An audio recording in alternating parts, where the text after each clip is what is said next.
Palagi ba kayong sumasakay sa LRT o MRT pero blanko kayo sa eksaktong dating at alis ng mga tren sa istasyon? Ang isang engineering graduate may binuong tracking device para makatulong sa mga commuter. Para bigyan ng mukha ang balita, Mobile Journal Denise Valdesancho. Unti-unti nang dinadagdagan ng mga train stations sa Metro Manila, tulad ng naging extension sa LRT1 na umabot na ng sukat noong 2025.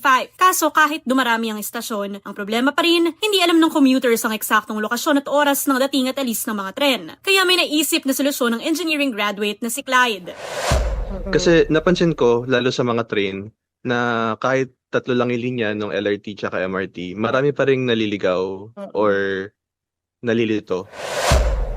November 2025 nang simulan niya ang personal project na makapag-program ng handheld prototype device na isang train tracker. Dito makikita ang location, departure, approach at arrival ng isang tren. Makikita rin ang current at next station, kung anong pinto ang magbubukas, maging ang paglipat sa ibang linya. Ang nag-push sa kanya para planuhin ang proyektong ito ang railway systems ng mga kalapit nating bansa tulad ng Japan at Singapore.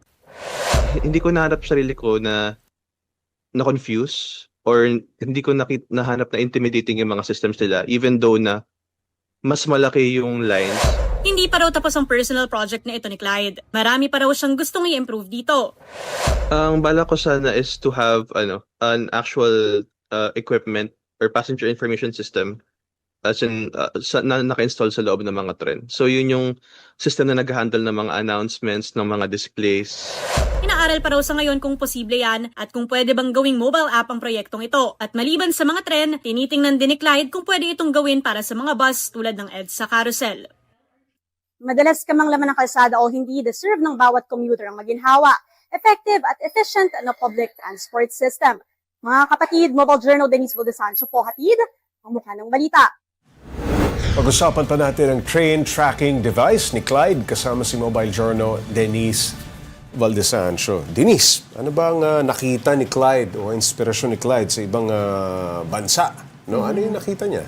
Paps, nabanggit niya sa akin, nakapunta na siya sa Singapore, nakapunta na rin siya ng Japan, which sobrang ganda, sobrang efficient. Okay. Ng sistema, ng railway system nila. Unang-una, yung announcements, it's on time. Correct. Yung mga trend nila doon on time at makikita mo talaga nakapaskil sa mga screens, sa mga LCD kung anong oras yung dating. Masusubaybayan mo talaga. Oo, Paps, kung ano yung next train, kung alin yung bubukas na pinto, yung mga ganong kaliliit na bagay na talagang nakakatulong no, sa pagiging maginhawa ng commuter experience sa mga pasahero na sana raw meron sa Pilipinas. Kaya nabuo niya to kasi nakaka-inspire nga naman no, yung ibang bansa na may ganun sila. Bakit sa Pilipinas hindi tayo magkaroon ng ganun, Paps? Denise, kanina siya nakipag-coordinate para matrack yung mga tren.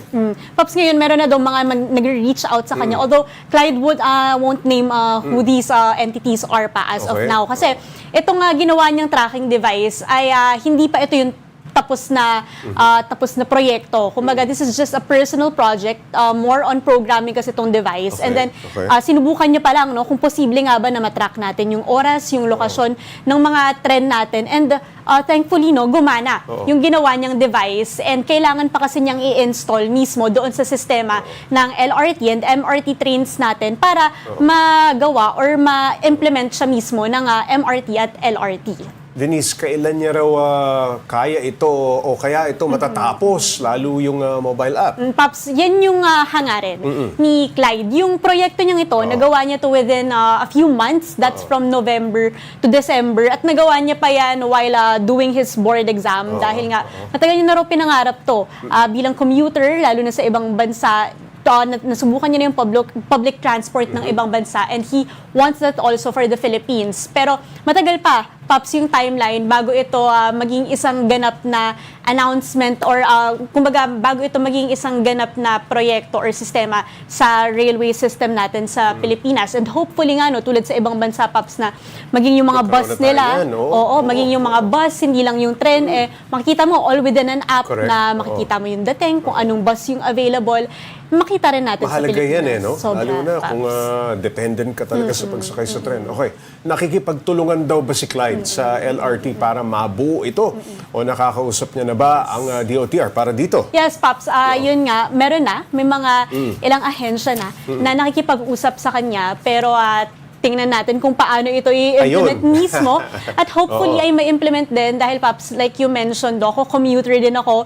Nag-commute ako papunta dito. Oo. At kung talagang makikita lang natin na kung anong oras ba exactly yung dating ng train, sobrang Mas maayos, ginahawa na oo. nun.